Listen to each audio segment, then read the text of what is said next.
The first violation notice arrived on embossed HOA letterhead, tucked between the morning newspaper and a dead rose left deliberately on our welcome mat. Non-compliant fence structure. Fine. Duloc 200/day until corrected. I watched from the kitchen window as my grandmother, retired Chief Justice Evelyn Whitmore, examined the paper with the same piercing focus she'd once used to dissect constitutional arguments. At 78, her hands trembled slightly from arthritis, but her voice could still freeze a room. Margaret Holloway, she murmured, tapping the HOA president's floored signature. I wondered when she'd make her move. Our wrought-iron Fencia blacklace masterpiece, forged by my grandfather in the 1960s shad, stood for decades before Willow Creek estates existed. But to Margaret, with her bleached blonde bob and pastel suits, it was an eyesore threatening the neighborhood's aesthetic unity. What she really hated was the message welded into the design. Property rights are CIVYL rights, a phrase Grandma had coined in her landmark Whitmore v. HOA decision. The war began quietly. Photographers came at dawn, measuring the fence's height. Anonymous complaints accused us of harboring vermin, our bird feeders. Then came the midnight vandalism spray, paint across the gate, severed irrigation lines. Each incident was meticulously documented in Grandma's leather-bound logbook, alongside property records showing how Margaret's brother had acquired 6 nearby homes from elderly residents after sudden plumbing disasters or electrical fires. The confrontation erupted when Margaret appeared with a contractor in tow, demanding an emergency inspection of our allegedly unsafe balcony. I found Grandma blocking their path with her pruning shears. "You'll need a warrant," she said pleasantly, though the shears glinted in the sun. When Margaret reached for the railing, Grandma added, "Careful, that spindle's loose." A lie, but the way Margaret jerked her hand back revealed everything.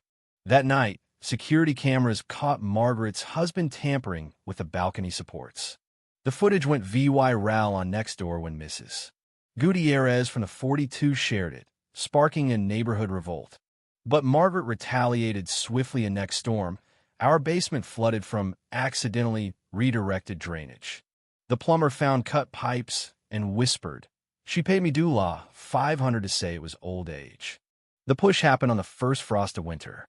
I heard the scream from the garden. Grandma sprawled on the icy bricks. Her cane snapped in two, while Margaret clutched the railing with theatrical horror. She fell.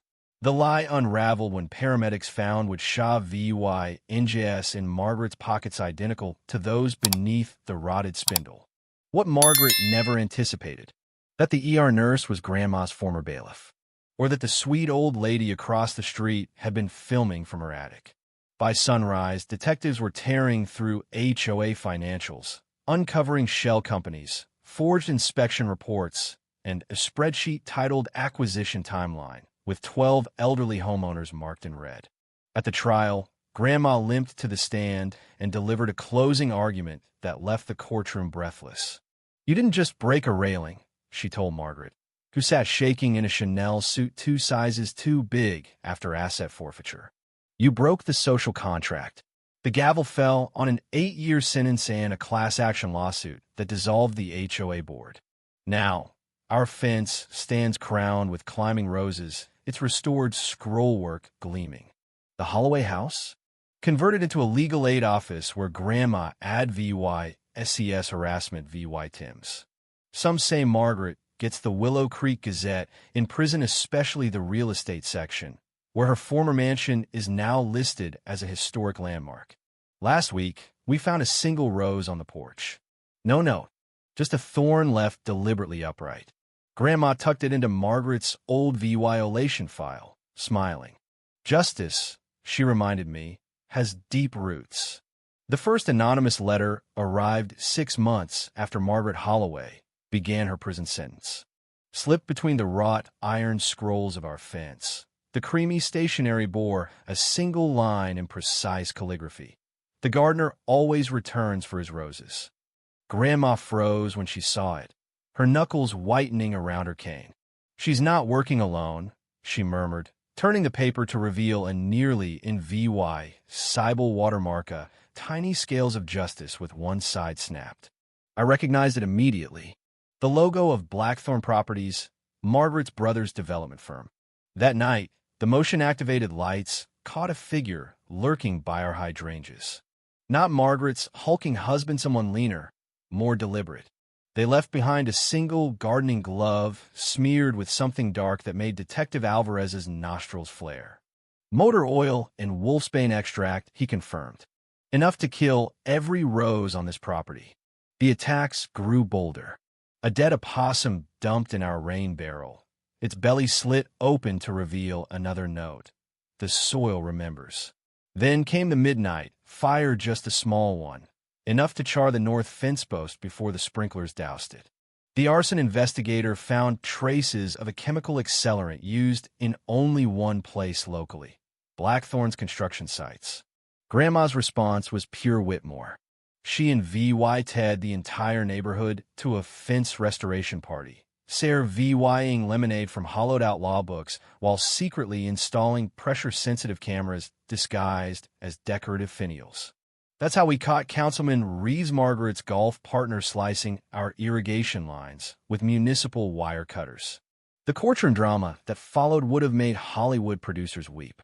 Grandma, representing herself at 79, dismantled Reeves' alibi with the precision of a surgeon. When he claimed he'd been inspecting water meters, she played security footage of him pocketing a Blackthorn envelope days earlier. The gasp from the jury was audible when she revealed the envelope's contents. A deed to our house, pre-signed by a forged E. Whitmore. But the real masterstroke came during sentencing. As the judge announced Reeves' 5-year term, Grandma stood slowly and addressed the gallery. This isn't about one corrupt official or one greedy developer. It's about what happens when we mistake rules for justice. She turned to the reporters, which is why I'm donating my property to the National Trust with a covenant that no HOA may ever govern this land again. The fallout was immediate. Blackthorn's stock plummeted. 3 more HOA board members resigned. And on the morning of Margaret's first parole hearing, every resident of Willow Creek Estates received a certified copy of Whitmore v. HOA in their mailbox with a fresh rose thorn taped to page 17, the section on racketeering penalties. Now, as I walk the perimeter of what's officially Whitmore Constitutional Gardens, I sometimes spot fresh footprints near the north fence. The cameras never catch anyone, but every few weeks, a new rosebush appears, always black, always thornless, their velvet petals unfolding like a warning. Grandma just smiles when I point them out. Let them plant, she says, adjusting the no HOA jurisdiction plaque bolted to our gate. Thorns grow back when you least expect it. The black roses kept appearing. Every Sunday morning, like clockwork, a new bush would materialize by our gate, their inky petals glistening with dew. No footprints, no fingerprints. Just a small silver trowel left leaning against the fence one morning, its handle engraved with the initials JW. James Whitmore, Grandma breathed, running a trembling finger along the engraving. My grandfather's trowel lost the year he died. This isn't a threat. It's a message. The puzzle pieces clicked when Mrs. Gutierrez's grandson found the hidden compartment in Margaret's old mailbox.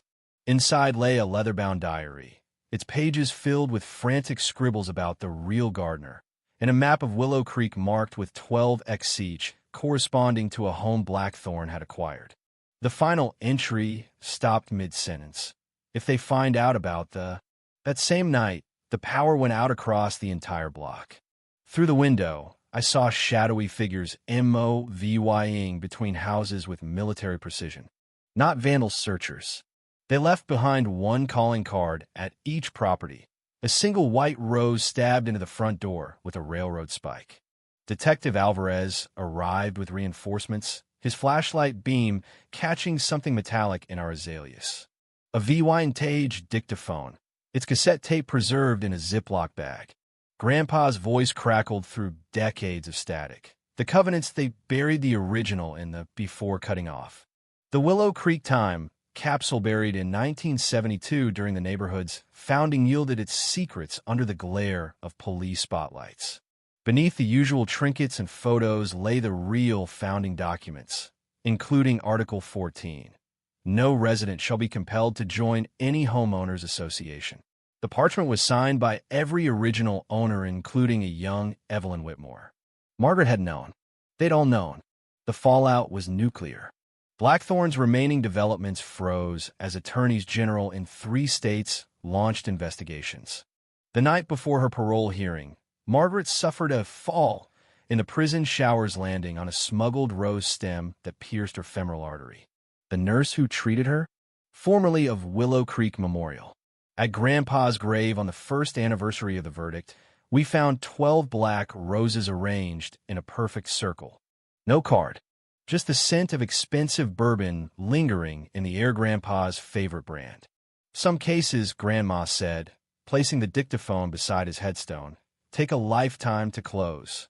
As we turned to leave, the motion-activated camera by the gate finally caught its Korea silver-haired man in a groundskeeper's uniform vanishing into the tree line, his gloved hands full of thornless stems. The morning after we saw the silver-haired groundskeeper, I found Grandma at her rose beds with a suitcase. Not packing, but filling it with legal files, the dictaphone, and Grandpa's old Sayre VYC revolver. "We're going to see Judge Holloway," she said, her voice like tempered steel. The one who dismissed our first lawsuit. The judge's retirement home was a fortress gated with cameras sweeping manicured lawns. But Grandma marched past security like she still wore her robes, her cane tapping out a verdict on the marble floors. Holloway looked up from his breakfast, fork trembling when he saw the dictaphone in her hand. "You knew," Grandma said, playing Grandpa's static-filled voice. Holloway took the bribe in '78. Buried the covenants with the time capsule plans. What happened next wasn't law. It was justice. Holloway talked. Oh, how he talked. Names spilled out. Mayors, developers. Even the prison warden who'd looked away during Margaret's accident. Grandma recorded every word, her pen moving like a scalpel across legal pads. When she finally stood to leave, she dropped a single black rose on his breakfast tray. "For the gardener," she said. "He'll want to know where to plant next." The bodies started appearing the following week. Not murders, exhumations.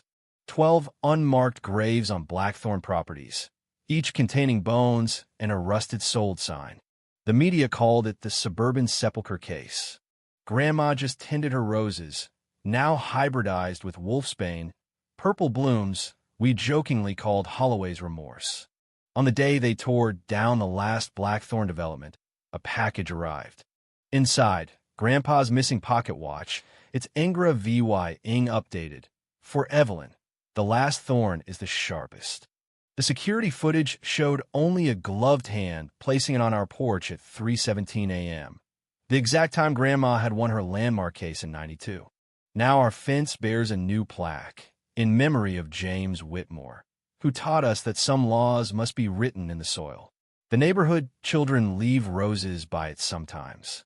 And if occasionally, very occasionally, those flowers are suspiciously free of thorns, well, every garden needs its mysteries. The pocket watch ticked too loudly in the quiet of Grandma's study. At 3:17 a.m. exactly, it chimed, a sound we'd never heard before. The back panel sprang open, revealing a microfilm negative of architectural blueprints for the original Willow Creek development.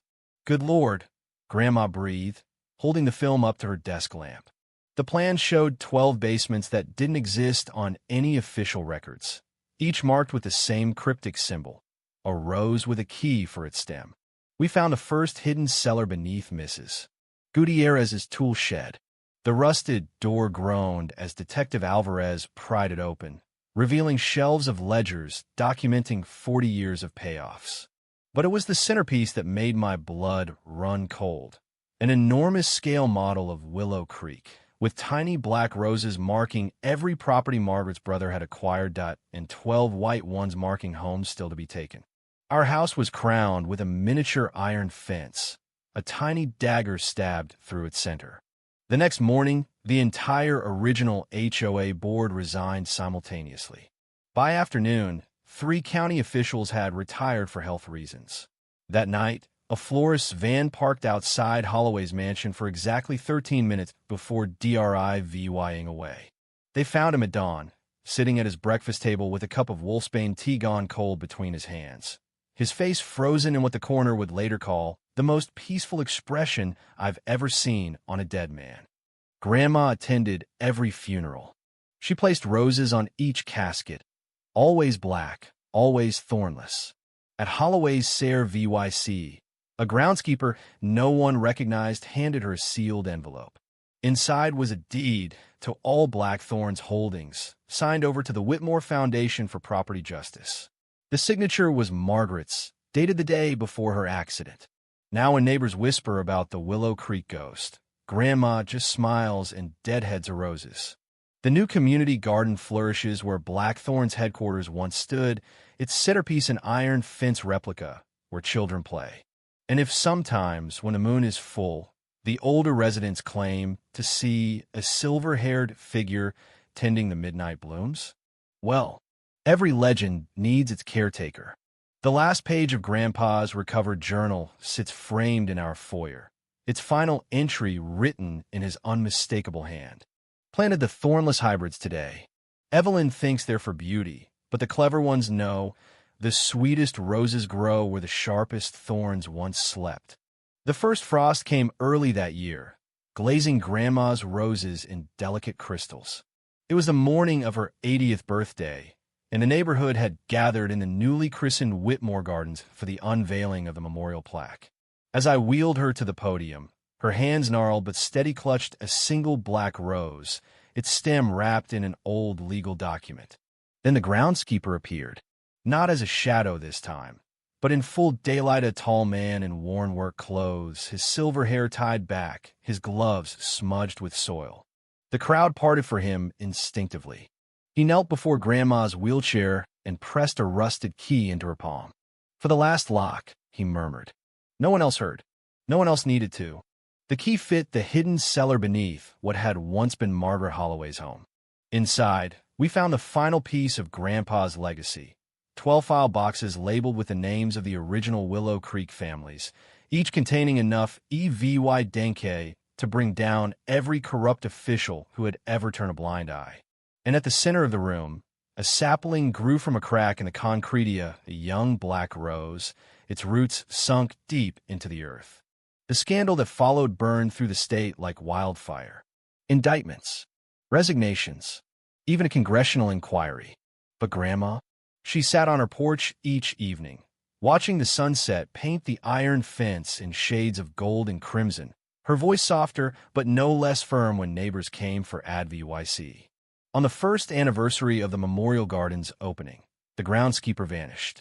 All that remained was a freshly planted rosebush by the gate, its blooms of VY Brant, impossible red, its thorns filed smooth.